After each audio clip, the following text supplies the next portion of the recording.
buenos días. ¿Cómo están, hermanos? Dios los bendiga a cada uno de ustedes. Vamos a darle continuidad a nuestro servicio y quiero saludarles a todos ustedes. Es una alegría verles aquí en la iglesia y después de haber adorado al Señor, vamos a escuchar su palabra. Amén. Primero, salúdese. No sé si habrá saludado con su hermano, su hermana que está al costado, ¿no? Que está atrás, levántele la mano. Dígale, soy yo. De repente no le reconoce, ¿no? Por la mascarilla. Sí. Ok. Saludamos también a los hermanos que están en casa, las personas que nos siguen, que todos los domingos siempre están fielmente conectados. Vamos a darles unas palmas a los hermanos que están en casa. ¿Sí? Dios los bendiga, hermanos, a todos ustedes. Muy bien, sean bienvenidos. Me alegra mucho ver a algunos hermanos. En la mañana tuve el gozo de ver a una hermana que desde la pandemia no la había visto. Entonces es un gozo verlo. Así es que un abrazo para todos ustedes, hermanos. ¿Sí?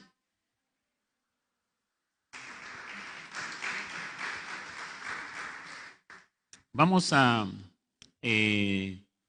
orar un momento, por favor, para que nuestro corazón esté dispuesto para escuchar la palabra en esta mañana.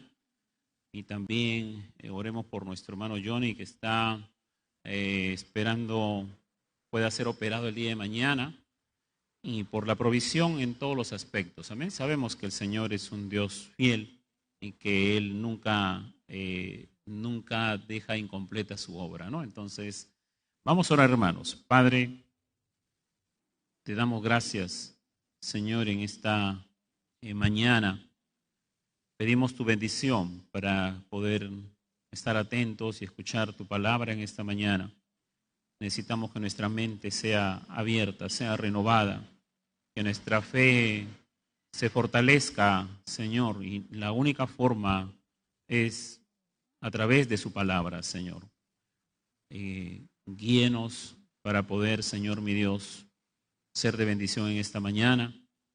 Te pido, Padre, también por nuestro hermano Johnny, por su situación de salud, por su esposa y, Señor, por toda la provisión que se necesite para su operación, con paz en su corazón, de que no está solo, es el Padre Todopoderoso que no desampara nunca a sus hijos y que hay una familia espiritual, Señor mi Dios. Padre, damos gracias y así oramos por otros hermanos también que estén delicados, que puedan contemplar en este tiempo, Señor mi Dios, tu amor, tu misericordia, tu favor, tu gloria, Padre. Gracias, Señor. Bendiga este tiempo en el nombre del Padre, del Hijo y del Espíritu Santo. Amén y amén. Hermanos, podemos abrir nuestras Biblias, por favor, en el libro de Mateo, capítulo 16. Mateo, capítulo 16, versículo del 13 al 20.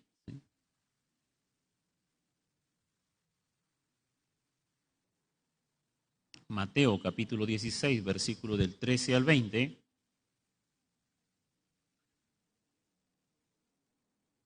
Dice así la Escritura, ¿sí? Dice así la palabra de Dios. Viniendo Jesús a la región de Cesarea de Filipo, preguntó a sus discípulos diciendo, ¿quién dicen los hombres que es el Hijo del Hombre? Ellos dijeron, unos Juan el Bautista, otros Elías y otros Jeremías o alguno de los profetas. Versículo 15. Y él les dijo, ¿y vosotros quién decís que soy yo?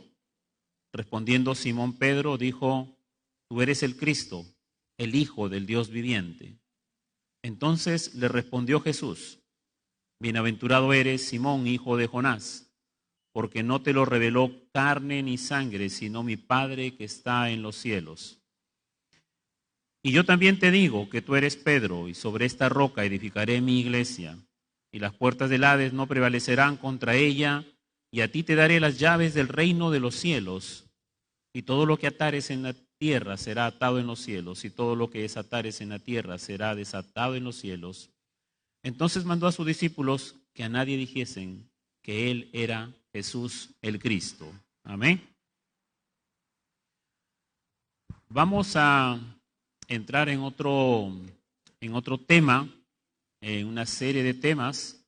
La serie se llama La Iglesia, el lugar más preciado en la tierra, y a raíz de ese tema general o título general vamos a ir tratando diferentes subtemas, por decirlo, ¿sí? Hoy vamos a ver el origen de la iglesia, por ejemplo. Nosotros acabamos de terminar una serie de enseñanzas a partir de ¿qué libro? ¿A partir de qué libro? Romanos, ¿no? Romanos capítulo 13. Y uno de los temas tratados fue el gobierno, sí, el poder del gobierno, la autoridad del gobierno, la relación que los creyentes debemos tener con el Estado. Y hubieron otras enseñanzas adicionales a ellas, y dentro de alguna de ellas vimos entonces que debemos pagar todas nuestras deudas y que solo debemos quedarnos con una deuda. ¿Cuál es esa deuda? ¿Cuál es esa deuda con la que debemos quedarnos? Ya le voy a decir lo mismo que le dije al primer servicio. Voy a repetir Romanos de nuevo. ¿Ya? Capítulo 13. ¿Ya? Nos debemos quedar con una sola deuda. Esa deuda es la deuda del amor. Porque toda la vida de nuestra existencia debemos estar dando amor. ¿Sí? Amor. ¿Sí? Esa es la deuda con la que debemos quedarnos, ¿no? Esa fue una enseñanza que tuvimos allí. Que pagamos todo, pero nos quedamos con una deuda para pagar diariamente. ¿Cuál es? Amar al prójimo, ¿sí? Porque en el amor entonces se cumple toda la ley y esa es la deuda que debemos pagar. ¿Ok, hermanos? Y como les dije, a partir de hoy entramos entonces a otro tema. Hemos visto ahí el gobierno, pero ahora vamos a ver también el gobierno de la iglesia, ¿ok? Y vamos a ver entonces estos temas relacionados a la iglesia, de repente nuevo para algunos, para otros quizás sean conocidos, pero estoy seguro que a todos nos va a ayudar. ¿En qué sentido? Nos va a ayudar a aprender, a valorar, a atesorar, a honrar, a respetar, a relacionarnos e involucrarnos con la única institución que Dios ha prometido edificar y bendecir, que es su iglesia, ¿sí? Su iglesia. No hay otra institución que el Señor haya dado tal promesa, solamente a su iglesia. Y todos estamos aquí para aprender cómo valorar, cómo honrar, cómo atesorar, cómo relacionarnos, cómo respetar y cómo reverenciar entonces esta bendición que Dios le ha dado a la iglesia. Amén. Así es que vamos a estar viendo entonces en estos domingos el origen de la iglesia, qué es la iglesia, cuándo comenzó la iglesia, quiénes conforman la iglesia, cuál es la responsabilidad de los miembros de la iglesia, cuál es la responsabilidad de los líderes de la iglesia y a qué está llamada la iglesia. Serán algunas preguntas que iremos respondiendo a lo largo de esta serie, ¿ok? Bien, hermanos, entonces, si hemos leído los versículos de Mateo capítulo 16, versículos del 13 al 20, el texto presenta a los discípulos reconociendo la identidad divina de Jesucristo y a Jesús anunciando una declaración acerca de la institución de la iglesia que Él vino a establecer. ¿Ok? Aquí hay entonces estos dos temas generales son los que se presentan en estos versículos del 16 al 20, ¿sí? ¿Y qué creen ustedes que espera Dios, el autor de su palabra? Dios espera que sus hijos tomen conocimiento, entiendan y obedezcan. Dios espera que las personas no creyentes, al leer su palabra o al escucharla, mediante la predicación, la exposición o la enseñanza, reflexionen, se arrepientan y crean en Jesucristo y se unan a su iglesia. Eso es lo que Dios espera, ¿sí? Yo siempre les estoy dando un marco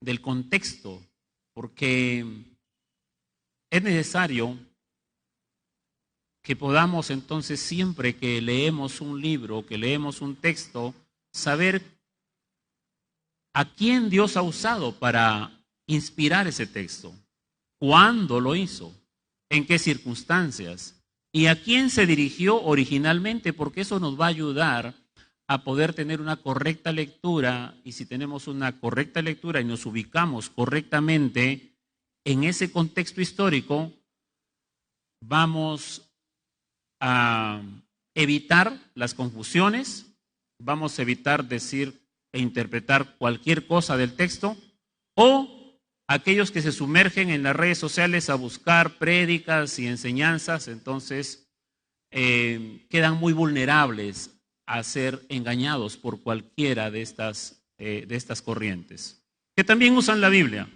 que también usan el nombre de Jesús, que también usan el nombre de Dios.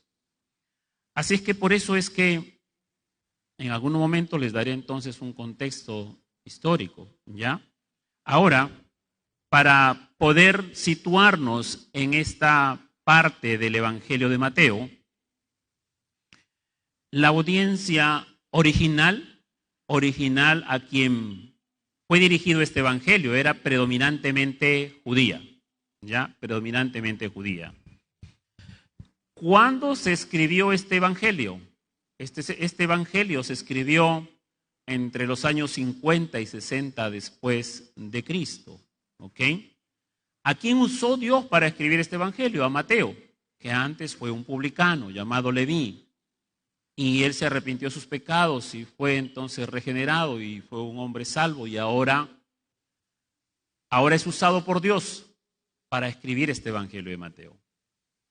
Entonces, Mateo, que tuvo una experiencia de salvación con Jesucristo y que después se unió al ministerio de Jesucristo como un discípulo de Jesús, han pasado aproximadamente unos 23, 25 años desde ese momento de su conversión.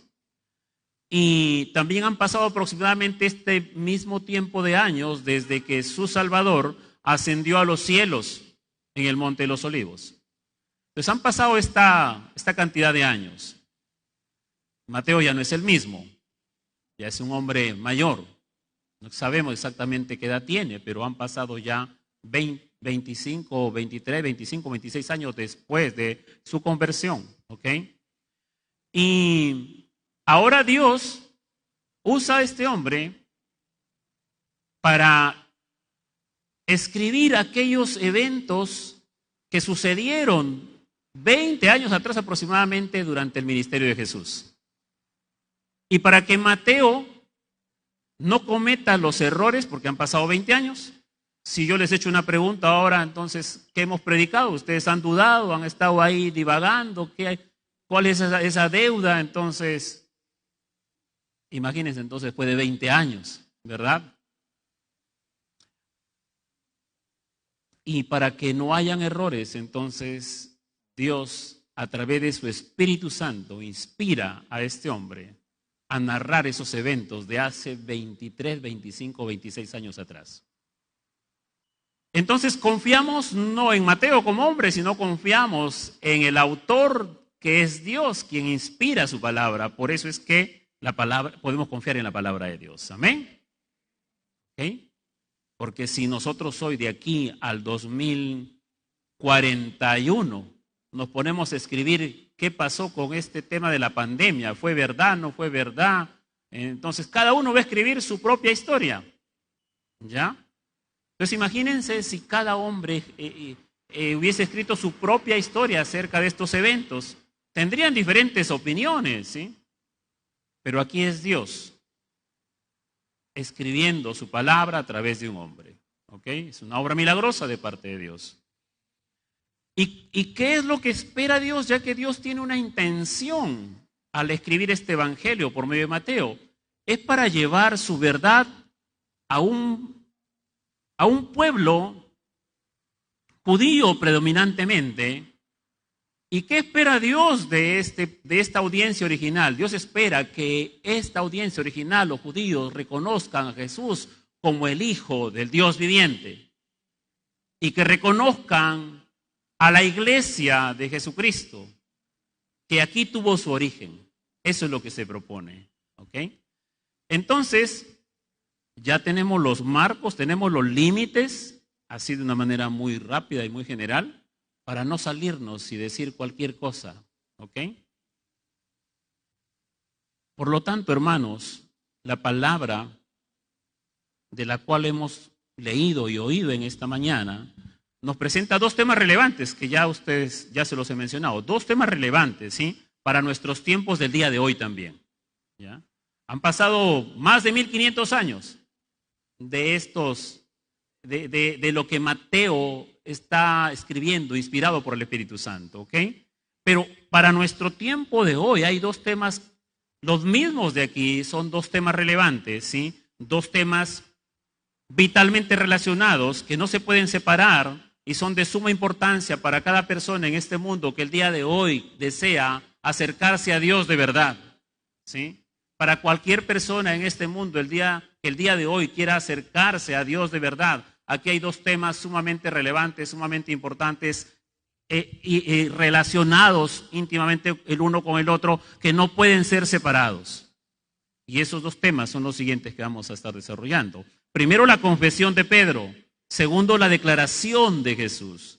La confesión de Pedro fue: tú eres el Cristo, el Hijo del Dios viviente. Y la segunda verdad es la revelación de Jesús: sobre esta roca edificaré mi iglesia. ¿Okay?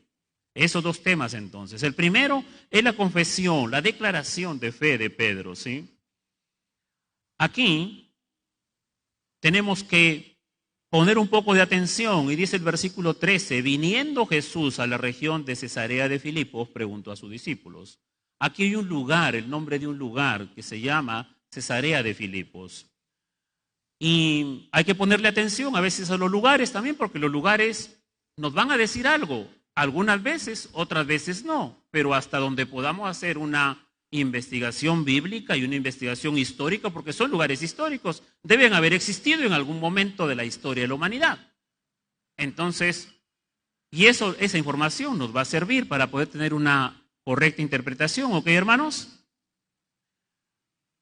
Si ustedes han leído Lucas capítulo 9, versículo 18, lo que está llevando la lectura bíblica, el plan de lectura, recordarán que Jesús ahí dice que está orando, ¿sí? Él está orando. Y después de orar, entonces Él se dirige a sus discípulos y hace estas dos preguntas que vamos a ver.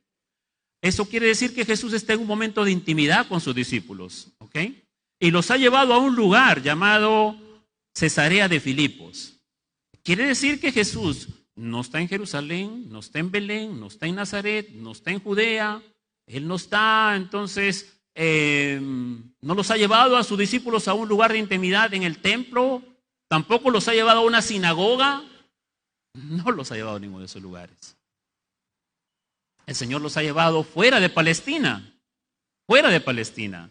Los ha llevado al norte. Al norte. Y los hermanos que siguen los estudios conmigo los días lunes saben qué significa el norte de Israel.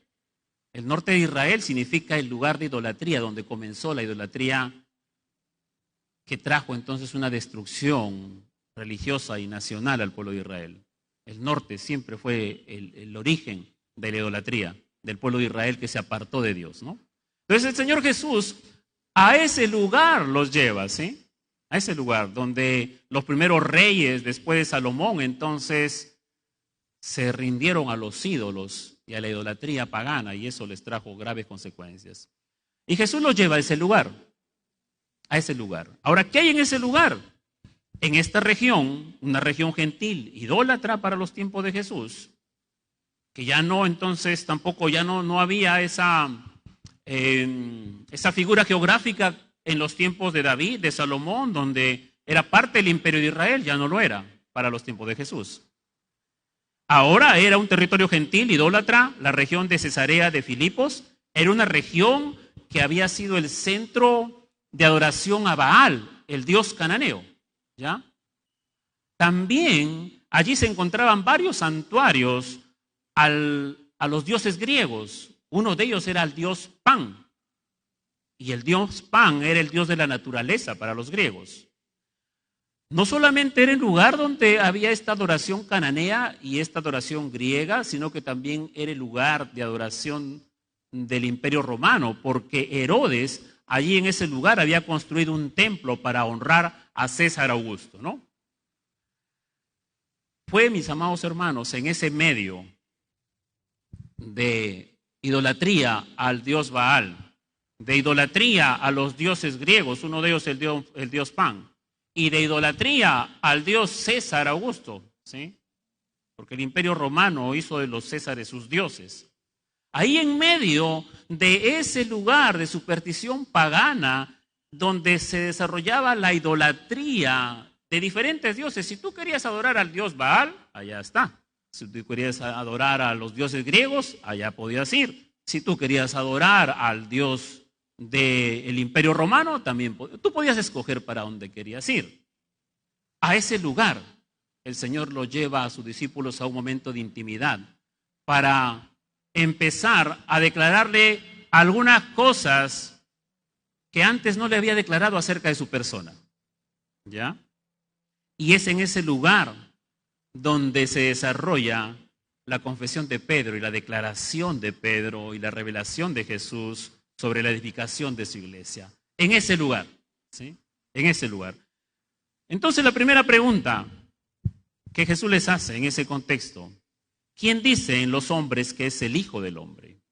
¿Quién dicen los hombres? ¿Sí? Jesús está preguntando en esa intimidad a sus discípulos. ¿Quién dicen los hombres que soy yo? Porque el término Hijo del Hombre es un término que Jesús usaba para hacer referencia a su mesianismo, ¿sí? Hijo de Hombre es un término que él usaba.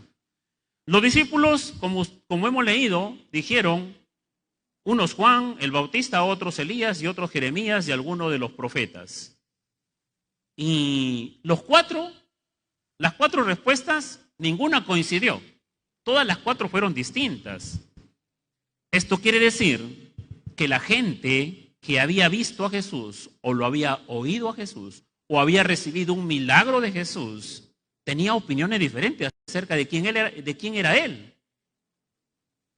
La gente había estado entonces siguiendo a Jesús de una manera superficial, porque ellos, los del pueblo de Israel, esperaban un Mesías político y a pesar de su trasfondo religioso, ellos no pudieron, no lograron ver el ministerio divino de Jesús como el Mesías enviado por Dios, del cual pues los profetas y todo el Antiguo Testamento hablan de Jesús, ¿sí? No pudieron entonces ellos. Por eso es que tuvieron diferentes opiniones. Creían que Juan el Bautista había resucitado, creían que Jeremías había resucitado, creían que Elías había resucitado o era algún profeta que también había resucitado. Por lo tanto, la primera respuesta, la primera pregunta fue con opiniones diferentes, todas ellas alejadas de la verdadera persona de Jesucristo. Y hoy en día, mis amados hermanos, las personas de una misma familia pueden tener una opinión diferente de quién es Jesús. Las personas creyentes también, que dicen ser creyentes, que van a una iglesia de una denominación y van a otra iglesia de otra denominación, pueden tener una opinión distinta acerca de la persona de Jesús, porque una denominación se enfoca hacia una forma de culto y otra se enfoca hacia otra forma de culto. Entonces, cuando esas dos familiares que van a distintas iglesias se les pregunta o dan una opinión acerca de Jesús, dan una opinión diferente. ¿Ok? Familias, entonces, pueden tener una opinión diferente. La sociedad, los grupos sociales, los pueblos, las etnias de distintas razas, idiomas, culturas, también tienen una opinión distinta y en la mayoría de casos alejada totalmente de la verdadera persona acerca de nuestro Señor Jesucristo, ¿sí? Inclusive puede ser que dentro de una misma iglesia también tengamos opiniones diferentes, ¿ya? Por eso es que la Escritura, la palabra inspirada por Dios nos debe unir. Debe unir mi pensamiento con el tuyo, con todos nosotros. Debe estar unido en la verdad de la Escritura, ¿ok? No en lo que yo creo, no en lo que yo defiendo, no en lo que tú sientes y piensas, no, sino en la verdad de la Escritura. ¿Amén? La verdad de la Escritura está por encima de nuestras opiniones. Y Por ejemplo, le voy a citar algunas religiones que dicen acerca de Jesús, porque diferentes religiones en el mundo tienen una opinión acerca de Jesús. Por ejemplo, Jesús es muy respetado para los hindúes, lo respetan mucho, ¿sí? Para los budistas, ellos dicen lo siguiente, que Jesús fue un ser iluminado, un gran maestro, con un mensaje de amor y paz, pero ellos no lo ven a Jesús como Dios. También ven a Jesús como un hombre que estuvo en la tierra con excepcionales capacidades mentales, de gran sabiduría y profundos sentimientos de amor y compasión hacia el prójimo. La tradición judía lo ve a Jesús como un hombre que nació, vivió y murió como judío. Nada más. Para el monoteísmo judío, dicen ellos que es imposible que una persona sea igual que Dios. Por eso lo ven a Jesús, entonces, como un maestro y un rabino, nada más, ¿sí? Como un maestro y un rabino. Así son las declaraciones, por ejemplo, del presidente de la Asamblea Rabínica Latinoamericana, Marcelo Palakov. Vemos a Jesús como un maestro y un rabino, como un hombre que nació, vivió y murió como judío, nada más, ¿no? Dicen ellos también lo siguiente, lo que plantea una diferencia entre el judaísmo y el cristianismo tiene que ver no con la figura de Jesús en el sentido histórico, sino con la idea de Jesús como un Mesías. Hacen la diferencia, ¿sí? Ellos respaldan al Jesús histórico, pero no aceptan a Jesús como el Mesías. Dicen adicionalmente, compartimos la idea de Jesús, pero diferimos en la idea de Cristo, señaló este rabino Marcelo Palakov, ¿sí? Compartimos la idea de Jesús, pero diferimos en la idea de Cristo. Quiere decir que no reconocen a Jesús como el ungido de Dios, como el Hijo de Dios, ¿sí? Solamente como un rabino. ¿El Islam qué dice? El Islam lo considera como otro profeta. Lo considera inclusive como Abraham, como Moisés, o como Mahoma, que es el más grande de sus profetas, ¿sí? Para el Islam, Jesús dice, la paz esté con él, dicen ellos. Fue el hijo de María, pero no de Dios. Así enfatiza entonces el supervisor general de la Asociación de la Liga Mundial Musulmana, Ibrahim Bojraki, ¿sí?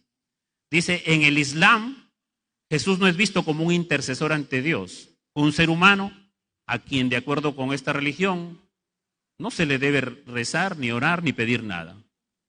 Pero sin embargo, Jesús está mencionado en el Corán muchísimas veces, innumerables veces, pero no lo ven entonces como el Hijo de Dios. Lo ven así, ¿no? De esta manera.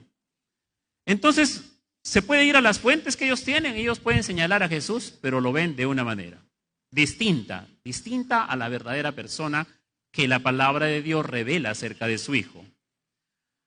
En nuestra cultura, algunos pueden ver a Jesús como un sanador, pueden ver a Jesús como un moralista, pueden ver a un Jesús como que les ayuda y les soluciona todos los problemas. Ahora últimamente he escuchado algunos dicen de Jesús que Jesús fue un revolucionario y que Jesús fue un socialista porque él compartió el pan con todos. Así hay ideas ahora en la actualidad, ¿sí? Entonces, hermanos, son diversas las opiniones que tiene el mundo y las diferentes religiones, ¿ok? Y esta diferencia de respuesta fue la que los discípulos de Jesús le dieron de lo que la gente decía. Pero ahora hay una segunda pregunta de parte de Jesús. Ahora Jesús dice, ¿y vosotros quién decís que soy yo? ¿Sí? ¿Y vosotros? Ya no ahora qué dice la gente, sino como está en su intimidad con sus discípulos, ahora le dice, ¿y ustedes quién dicen que soy yo? Jesús quería saber hasta qué punto los mismos discípulos entendían la verdadera naturaleza después de haber estado con ellos ya casi 2 años. Para esta pregunta y para este lugar al que Jesús viaja a Cesarea de Filipos, estamos a 1 año de su crucifixión. Él está a 1 año de su crucifixión y empieza a tener una mayor intimidad solamente con sus discípulos. Entonces el Señor quiere saber realmente hasta qué punto sus discípulos conocen acerca de su naturaleza divina. ¿Ok? Eso es lo importante para Jesús. Eso es lo importante para él. Para él no era tan importante entonces lo que la gente decía de él, porque él sabía que mucha de esa gente lo seguía por un interés, lo seguía porque querían que le sanaran, lo seguía porque quería que sanara a su hijo, a su madre, a su padre, a su familiar, a su amigo, ¿sí? Otros le seguían porque quería que los alimente, porque lo habían visto que había multiplicado los panes y los peces, ¿sí? Otros lo seguían solamente por oírlo, a ver de qué manera le va a responder al escriba, al saduceo, a los fariseos, ¿sí? Por curiosidad. Y obviamente los fariseos, los escribas y los saduceos, sí, los líderes de Israel lo seguían para ver, para tentarlo y para acusarlo después. Por eso es que Jesús entonces sabía estas intenciones, pero él quiere saber qué hay en el corazón de sus discípulos. Con quienes ha caminado 2 años y que va a caminar 1 año más todavía. Y lo va preparando con estas preguntas y con esta intimidad para que cuando lo vean a él en la cruz, ellos puedan tener una convicción de que esto era el ministerio de su maestro. Ante esta segunda pregunta hay una segunda respuesta. Y hay una segunda respuesta y esa es la declaración de fe. Y esto es lo central de estos 7 versículos. Esto es lo más importante, esto es lo central, ¿sí? Sobre lo cual el Señor va a hacer otra declaración. Hay un silencio y es Pedro quien toma la palabra para hacer esta gran declaración. ¿Cuál es esa gran declaración? Tú eres el Cristo, el Hijo del Dios viviente. Amén. ¿Dónde hace esta declaración Pedro? La hace en medio de un lugar pagano, idólatra, lleno de dioses falsos, dioses muertos ahí. Entonces, sean los Baales, sean los dioses griegos, sean los dioses los romanos, Pedro hace una declaración monumental y dice, tú Cristo eres el Hijo del Dios, no de cualquier Dios, sino del Dios viviente. Y esta es la verdad que hasta el día de hoy se mantiene. Lo que digan los que siguen a los hindúes, a los budistas, el judaísmo, esta verdad sigue siendo firme, la verdad absoluta de las Escrituras acerca de quién es Jesús, acerca de quién es Cristo. A diferencia de la primera respuesta, esta es una respuesta a través de un vocero que es Pedro. Pero ¿saben qué? La primera respuesta que traía 4 y eran diferentes, aquí hay una sola respuesta y esta respuesta habla de la unanimidad también de todos los que verdaderamente eran los discípulos de Jesús. Todos ellos estaban unánimes con la proclamación de fe que estaba haciendo Pedro, ¿sí? Esto es importante. Y Pedro, ¿cómo llama a Jesús? Le dice, tú eres el Cristo, el ungido, ¿sí? Eso quiere decir, Cristo, el ungido, el Mesías, que se hablaba en el Antiguo Testamento, ¿sí? Que había sido largamente esperado. Aquel como mediador que fue apartado y ordenado por el Padre y ungido por el Espíritu Santo para ser el profeta principal de su pueblo, para ser el único sacerdote que no requería de un animalito para ofrecerlo, sino que él mismo se ofreció como el Cordero de Dios. Y para ser el Rey eterno, ¿sí?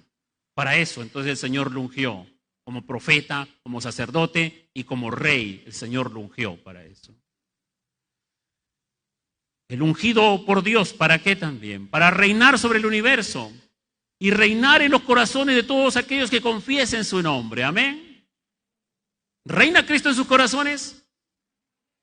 ¿Reina Cristo en sus corazones?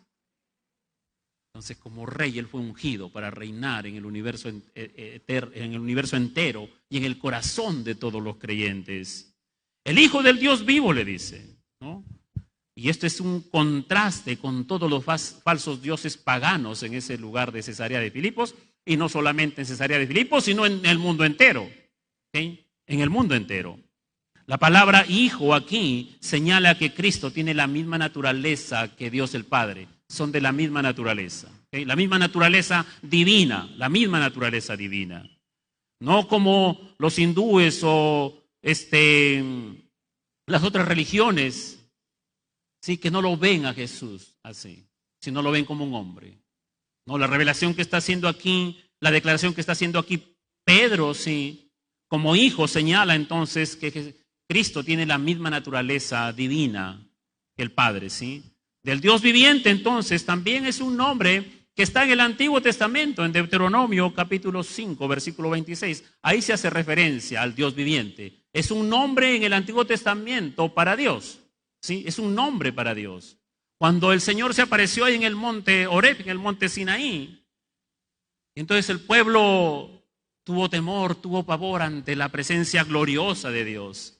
Y ahí lo llaman el Dios viviente, ¿sí? El Dios viviente. Así que tenemos esta declaración que hace Pedro, entonces, tú eres, no otro, ¿sí? Ningún otro, tú eres el Mesías esperado, el Dios Hijo, ¿sí? Tú eres el Mesías. Esta confesión de Pedro significa que él y los otros discípulos creen en Jesús como el Mesías. Aquí vemos la fe genuina de Pedro, demuestra entonces que este hombre había sido regenerado, ¿sí? Por eso hacen esta confesión. Simón Pedro hace esta gran confesión, mi amado hermano, acerca de la divinidad de Jesucristo, pero lo hace por la obra reveladora de Dios. Eso es lo que le dice Jesús, ¿sí? Eso es lo que le dice Jesús. Y mi hermano, la única forma de nosotros saber quién es Jesús solamente es por medio de que Dios nos lo revele, ¿sí? Pero no en un sueño, no en un éxtasis. No en un que nos pongan la mano y nos hagan caer y ahí que te revele el Señor a ver quién es Jesús. No. Sino a través de su palabra que está escrita, ¿sí? Aquí está la revelación del Hijo, ¿sí?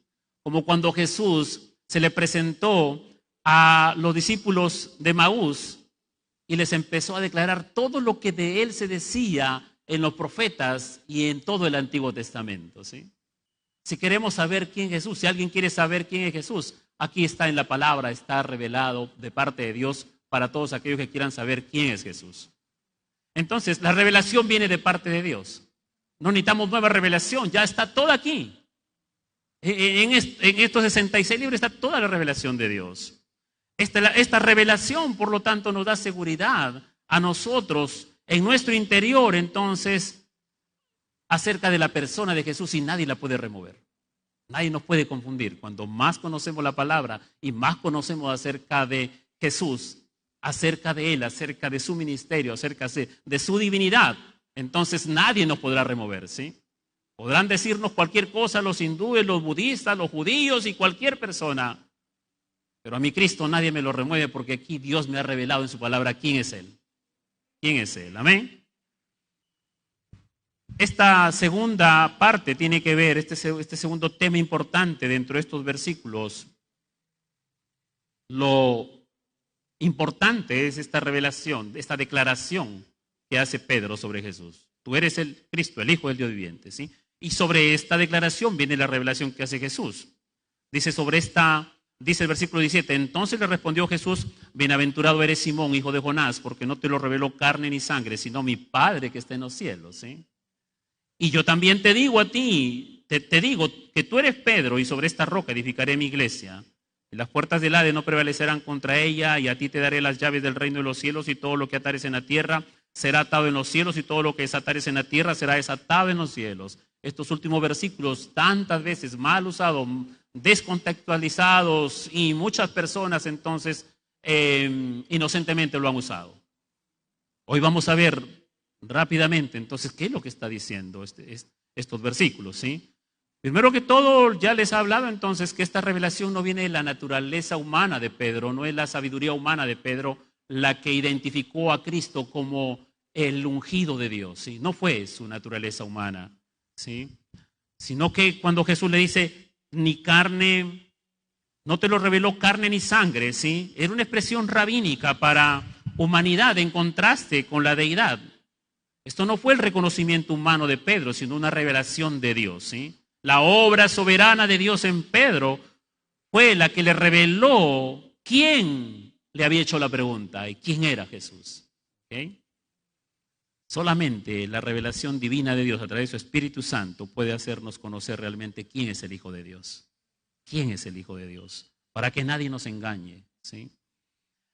Y cuando Jesús le dice, bienaventurado eres tú, Pedro, cuando le dice, bienaventurado eres Simón, hijo de Jonás, el Señor está confirmando, ¿sí?, con su respuesta y declarando formalmente ser el Mesías, el Hijo del Dios viviente. En otras palabras, está confirmando su deidad, ¿sí? Está confirmando su deidad.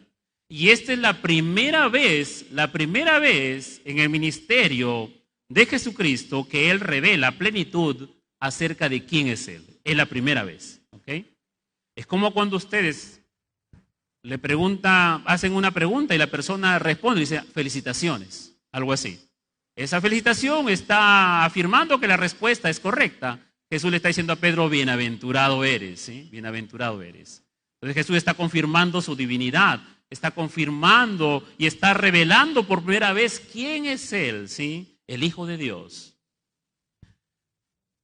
Y este nombre, Hijo de Jonás, fue Jesús quien al comienzo del ministerio lo llamó entonces a Simón, hijo de Jonás. Le cambió el nombre a Pedro, ¿sí? O Cefas en arameo, y que fue mencionado por Jesús en Juan 1:42, y ahora se hace una realidad, ¿sí? Ahora se hace una realidad, porque ahora entonces lo está llamando Simón, hijo de Jonás, pero ahora le va a decir, tú eres Pedro, ¿ya? Lo que él le profetizó 2 años antes al inicio de su ministerio, aquí Jesús lo está llevando a una realidad. Todo lo que Dios promete, todo lo que el Señor habla en su palabra acerca de los cumplimientos de su plan, todo se va a cumplir, hermanos, ¿sí? Todo se va a cumplir. Y le dice entonces, Simón, hijo de Jonás, era un recordatorio de quién era por naturaleza, simplemente un humano, hijo de un padre humano, hijo de Jonás. En contraste con la persona de Jesús, ¿hijo de quién? Hijo de Dios. Yo soy hijo de Dios. Tú eres un hijo de un ser humano, ¿ya? El Padre le dice, te ha revelado a ti una verdad, yo también te revelo otra. Jesús usó la confesión, la declaración de Pedro como base para enseñarle una nueva verdad, ¿sí? Acerca del origen de la iglesia, acerca del origen de su iglesia. Por eso entonces viene lo siguiente y le dice, tú eres Pedro y sobre esta roca edificaré mi iglesia. Algunos términos aquí porque de esto hay mucho debate quizás entre teólogos, pero nuestra posición es la siguiente. Petros, en griego, se refiere al nombre de Pedro, ¿sí? Y quiere decir una piedra pequeñita o una roca pequeña, ¿sí? Le está diciendo, tú eres Pedro, tú eres una roca pequeñita, le está diciendo. ¿Okay?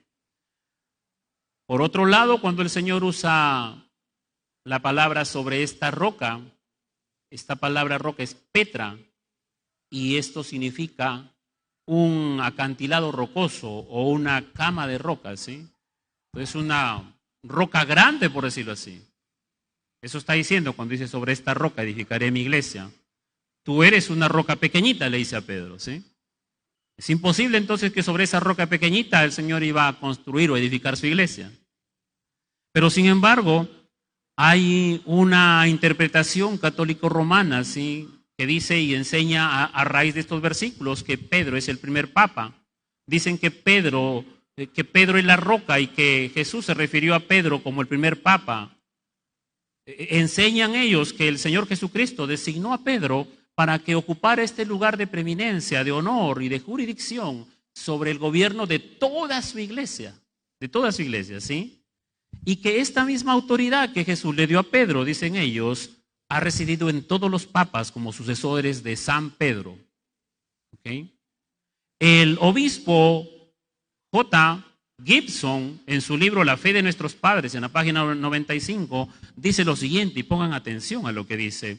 Para ser buenos seguidores de Cristo, está usando el nombre de Cristo, para ser buenos seguidores de Cristo, todos los cristianos, cleros y laicos deben estar en comunión con la Santa Sede de Roma, donde Pedro reine en las personas de su sucesor. Eso dice. Yo les pregunto que para estar en comunión para estar entonces en comunión con el Señor, tenemos que estar en comunión con la Santa Sede de Roma. ¿Será cierto que Pedro reina en las personas de su sucesor, en los sucesores? ¿Que Pedro reina? Pedro, hijo de Jonás, o sea, Pedro, un ser humano común y corriente, que está muerto, que está en un sepulcro, ¿sí? Que como todo otro ser humano está esperando la resurrección, la promesa de Jesucristo, ¿sí? Entonces, ¿cómo una persona que está muerta va a reinar? Pero así afirma su enseñanza. El texto bíblico, hermanos, aquí en Mateo, no apoya la postura católico-romana que Pedro se volvió un obispo de Roma y su posición de esta forma papal fue transmitida en la línea de sucesores hasta el día de hoy. El texto no dice nada de eso, de que Pedro será el primero en una sucesión de papas. No dice eso. Esta errada interpretación no se sostiene. Primero, porque el texto no nos dice nada de eso. Segundo, porque el texto, si lo examinamos bien, Jesús no está diciendo, tú eres Pedro y sobre ti edificaré mi iglesia. No dice eso tampoco. Cuando hacemos un pequeño análisis acerca del género de estas palabras griegas, Petra está en femenino, en género femenino, ¿sí? A esa roca grande, ¿sí? Está en femenino. Y Petros está en masculino, para referirse al nombre de una persona de sexo masculino. Entonces, si alguien nada más pudiera hacer este pequeño análisis gramatical, se daría cuenta que no puede haber una relación uniforme entre el género masculino y femenino para unirlos aquí y decir que son una misma cosa. ¿Ok? Por eso es importante profundizar un poquito, mis amados, o escuchar por lo menos, ¿sí? No le estoy pidiendo que usted se dedique de una manera, entonces, de tanto tiempo. Alguno, el que tiene el don y tiene ese ministerio, tiene que hacerlo en obediencia al Padre. Pero otros están para servirse de los dones que Dios ha puesto en la iglesia. Pero poco a poco usted debe ir comprendiendo mejor la Escritura. Amén. Entonces aquí nada más con este análisis no es lo mismo, ¿sí? Otro tema. Ustedes que han leído Hechos hace 3 meses, creo, y seguro que ya no se acuerdan, ¿no? Entonces, los primeros 12 capítulos de Hechos, los primeros 12 capítulos de Hechos demuestran que antes que Pablo apareciera, Pedro fue el instrumento que Dios usó para el crecimiento de la iglesia, ¿sí? Lo vemos ahí a Pedro entonces, el primer hombre que se levantó y predicó en Pentecostés, 3,000 personas se convirtieron. El primer hombre que fue usado por Dios para hacer un milagro de un paralítico que estaba en la puerta del templo, y gracias a ese milagro, 4,000, 5,000 personas se convirtieron, ¿sí? El primer hombre que trajo disciplina a la iglesia por el pecado de mentira de Ananías y Zafira, y también vemos entonces que Dios usó de una manera especial a Pedro para abrir el evangelio, porque aquí estamos hablando en un contexto solamente netamente judío solamente. Pero después se abre el evangelio también para los gentiles y Pedro es usado por Dios para llevar el evangelio, mis amados hermanos, a otros, entonces a los gentiles también. Hasta Hechos capítulo 12, Pedro es nombrado, ¿sí? Continuamente, pero después, escuche bien, solamente encontramos su nombre en Hechos capítulo 5, en un concilio ahí nada más. Y después de eso, no se escribe nada entonces de Pedro, acerca de su persona. ¿Okay? Luego, no se le menciona a Pedro. Y no se encuentra en la Biblia a Pedro entregando alguna sucesión papal o apostólica. Lo que sí encontramos es una transmisión de los apóstoles hacia un gobierno de ancianos, ¿sí? Eso sí encontramos, pero no apostólica ni papal, no encontramos eso en la Biblia, pero sí encontramos a un Pablo ahora, ¿sí? Formando iglesias, llevando el evangelio, ¿sí? Dejándola ahí con los hermanos, ¿sí? Estableciendo ancianos, no estableciendo papas ni apóstoles, ancianos, ¿sí? Entonces, para volver a la pregunta, ¿qué o quién es la roca? ¿Sí? ¿Qué o quién es la roca? ¿Sí? Ya que Petra está en femenino y que la parte central es la declaración de Pedro, la fe de Pedro, y la fe entonces se refiere entonces también a femenino, podemos encontrar una congruencia, ¿sí? Una congruencia. La confesión de Pedro es el énfasis en el contexto que está aquí, ¿sí? La confesión de Pedro es el centro de atención, porque sobre esa confesión de Pedro Jesús hace otra declaración. Pues tiene que haber una relación con esa centralidad de la confesión de Pedro. El Señor está enfatizando que Pedro es un bienaventurado porque respondió correctamente. ¿Gracias a quién? Gracias a el Padre que le reveló, ¿sí? ¿Quién es Jesús? Entonces, la interpretación, hay dos en las cuales podemos sostenernos. Una, que Jesucristo es la roca, pero el texto no dice, entonces, tú eres Pedro y sobre mí voy a edificar mi iglesia, ¿no?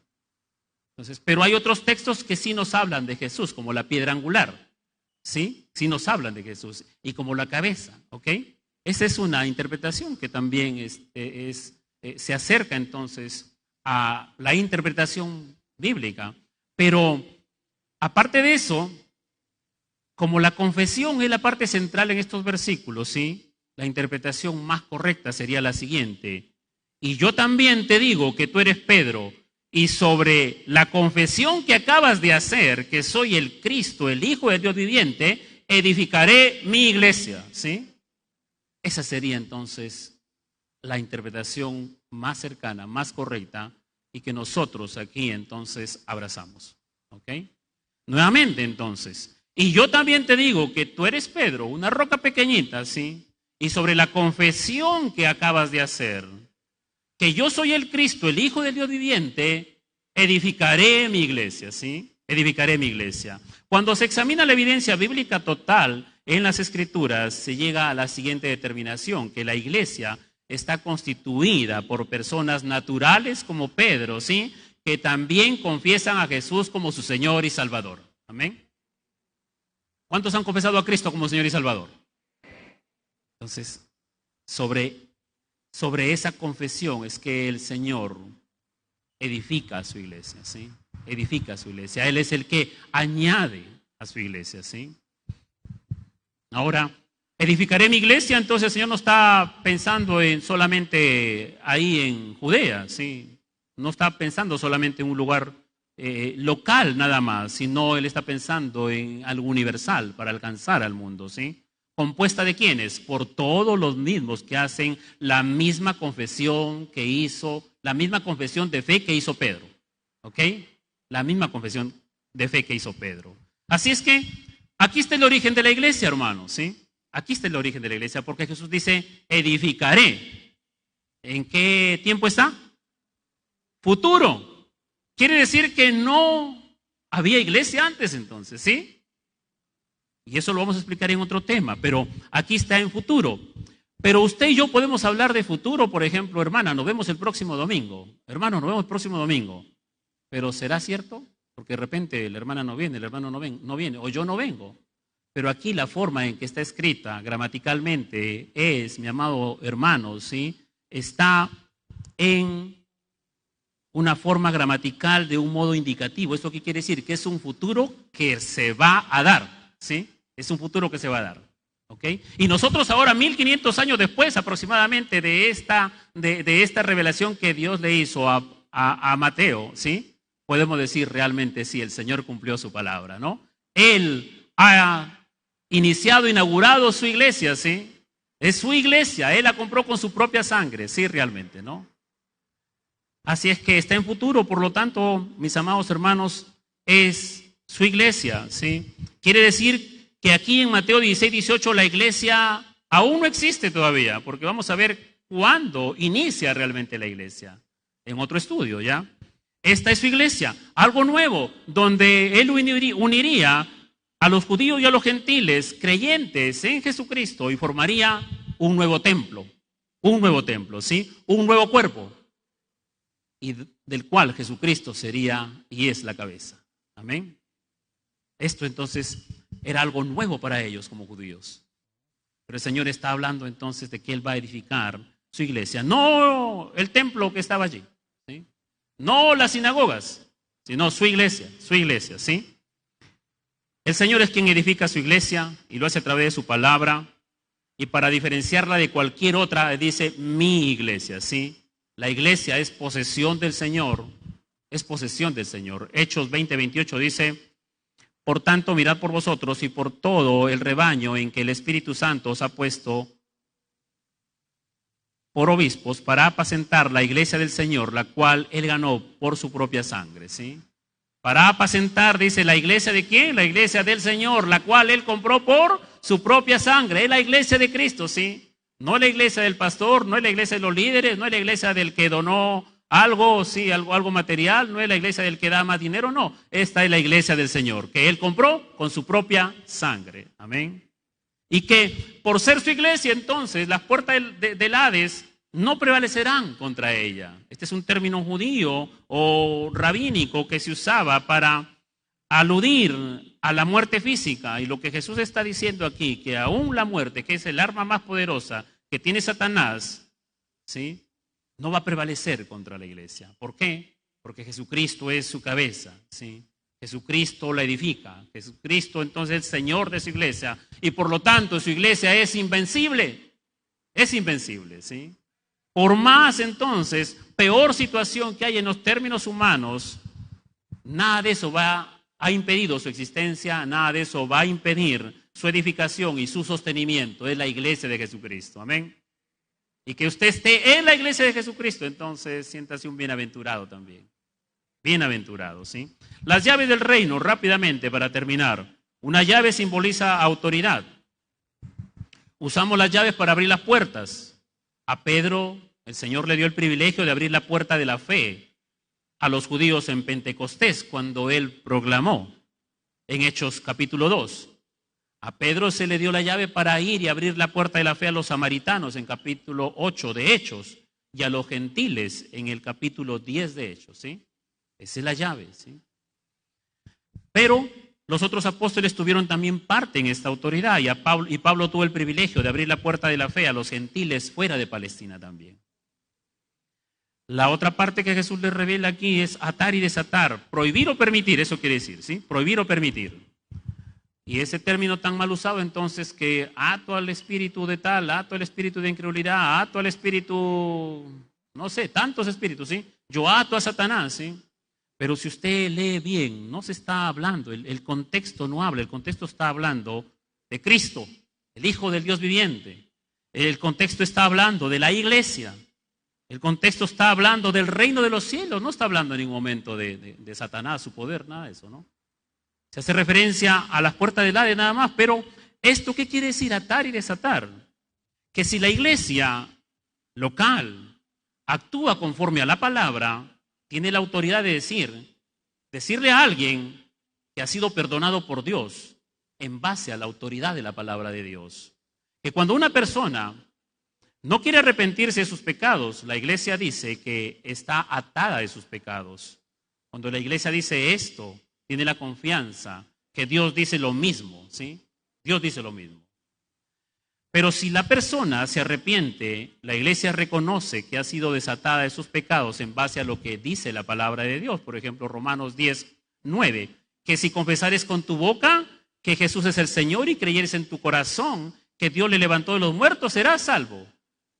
Si la iglesia proclama esta verdad y una persona acepta esta verdad, entonces la iglesia puede estar segura de que esa persona se le ha liberado de sus pecados. En otras palabras, si el creyente puede decirle a un incrédulo lo siguiente: mi buen amigo, en base a la palabra de Dios, si tú reconoces tus pecados, los confiesas de corazón y confías que Jesús murió en la cruz por tus pecados, te arrepientes, entonces serás perdonado y Dios te salvará y te dará vida eterna. El creyente tiene entonces la autoridad de prometerle perdón y salvación si el incrédulo cumple con estas condiciones, ¿ya? A eso se refiere. Pero si una persona no entonces cumple con estas condiciones de reconocer y de arrepentirse y de confesar a Cristo, entonces él seguirá atado. Seguirá atado. Entonces no tiene nada que ver con atar espíritus. Ni atar, porque está hablando del reino de los cielos. ¿Quiénes entran al reino de los cielos? Así es que, mis amados hermanos, agradecemos al Señor por esta revelación que el Padre le dio a Pedro para confesar a Jesucristo como el Hijo del Dios viviente. Y que Jesús trajo una nueva revelación, la iglesia, ¿sí? La iglesia, su iglesia. Que aquí se origina la iglesia, ¿sí?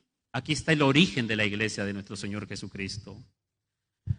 Aquí está la responsabilidad de la iglesia de ir y predicar para estar abriendo las llaves para que otras personas entren al reino de los cielos.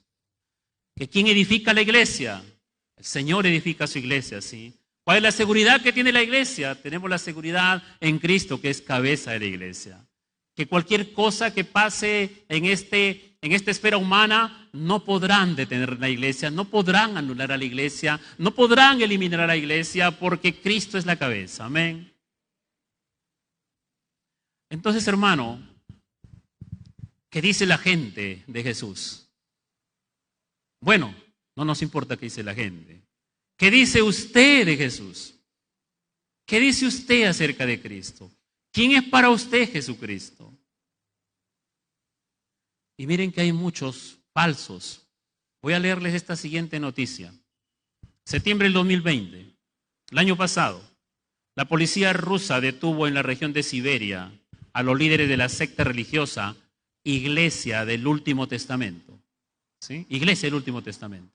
Entonces dijeron, no, hay un Nuevo Testamento y hay un Antiguo Testamento. No, hay un Último Testamento. Y ellos formaron, ¿no? Así como otros que dicen, no existe ningún Antiguo ni Nuevo Testamento. Esto le agregaron un testamento más, ¿ya? Ellos fueron capturados porque habían estafado y abusado psicológicamente de sus seguidores. Las investigaciones de la policía rusa establecieron que esta secta utilizaba técnicas persuasivas para apropiarse el dinero de sus seguidores. Sergei Torop, el líder de esta secta, era reconocido por sus seguidores como el Jesús de la Siberia, el Jesús de Siberia, ¿sí? Y aseguraba ser la reencarnación de Jesucristo. Y él mismo se hacía llamar Hijo de Dios o Cristo. Este credo profesaba ser una mezcla de creencias abrahámicas, se habían tomado parte de la Biblia, otra mezcla con hinduismo, otra mezcla con ufología, que es el estudio de los ovnis, y basada también en un tratado, doctrinas secretas, decía el líder y los líderes. No, nosotros tenemos una doctrina secreta que nadie más puede ver, ¿sí? Eso solamente para quien Dios nos ha revelado, ¿no? Nadie más puede conocer, ¿sí? Así entonces son las características de los falsos. Cosas secretas, nada más a nosotros Dios nos ha revelado, ¿sí? Y siempre usando técnicas persuasivas para apropiarse de las cosas materiales de las personas. Él había construido supuestamente un arca y toda la gente traía los bienes allí, entonces porque decía que iba a venir ya una destrucción y que los que estaban en el arca, entonces, y trayendo sus bienes, se iban a salvar. Estafaron a la gente, ¿no? Así es que este era el Jesús de Siberia. Así como en nuestra tierra, en nuestro país, hay el Jesús de Pachacamilla, el Jesús de Pachacamá, el Jesús del norte, el Jesús de la sierra, el Jesús de la selva, el Jesús de no sé de tanto, ¿sí? Entonces, así como hay diferentes, la gente en nuestro país cree en los diferentes nombres de Jesús, ¿sí? El Jesús entonces de tal lugar, de tal sitio. Pero ¿quién es Jesús para usted? ¿Quién es Jesús para nosotros? En medio de un mundo tan pagano, en medio de un mundo tan idólatra, ¿sí? El Señor también nos lleva a nosotros a través de su palabra para que confesemos que Él es el único. Él es el único. Él es el Señor de señores. El Hijo del Dios viviente, Cristo Jesús, el Mesías profetizado, anunciado, que vino a este mundo a entregar su vida por otros pecadores. El Cordero de Dios que quitó tu pecado y el mío, el que nos ha dado salvación. Él es el Rey de Reyes, el que está por venir, el Cristo, sí. El que dejará su trono en un momento para venir por su iglesia, ¿sí? Por todos los que confiesen a Cristo como su Señor, único y suficiente Salvador, ¿sí? Único y suficiente Salvador. El Cristo, el Mesías, el Señor. El que estableció su iglesia, ¿sí? Es su iglesia, es su iglesia. Entonces vamos a seguir aprendiendo cómo honrar su iglesia, cómo tratar su iglesia, cómo relacionarnos con su iglesia. Y que nadie los engañe con un Jesús solidario, con un Jesús socialista o con cualquier otro tipo de nombre de Jesús. Padre, te damos gracias, Señor. Te damos gracias por tu palabra, tu verdad, tan hermosa, Señor, cuando disponemos nuestro corazón para dejarnos guiar por tu Espíritu Santo y por la Escritura que has dejado aquí, Señor mi Dios. No necesitamos otro libro secreto. Todo secreto tú lo has revelado a través de tu Hijo y has inspirado a hombres como Mateo para que quede aquí tu palabra y sobre esta verdad podamos nosotros, Señor mi Dios, honrarte, adorarte y confesar que eres el único. Gracias, Padre, eres nuestro Salvador, eres mi Señor. Eres el Señor de cada una de estas personas que están aquí, que han decidido reconocer sus pecados y abrazar a Cristo, al único, al Hijo de Dios, no de cualquier Dios, sino del Dios viviente. Alabado sea tu nombre, Señor. Gracias, gracias por este tiempo. Te adoramos en el nombre del Padre, del Hijo y del Espíritu Santo. Amén y amén.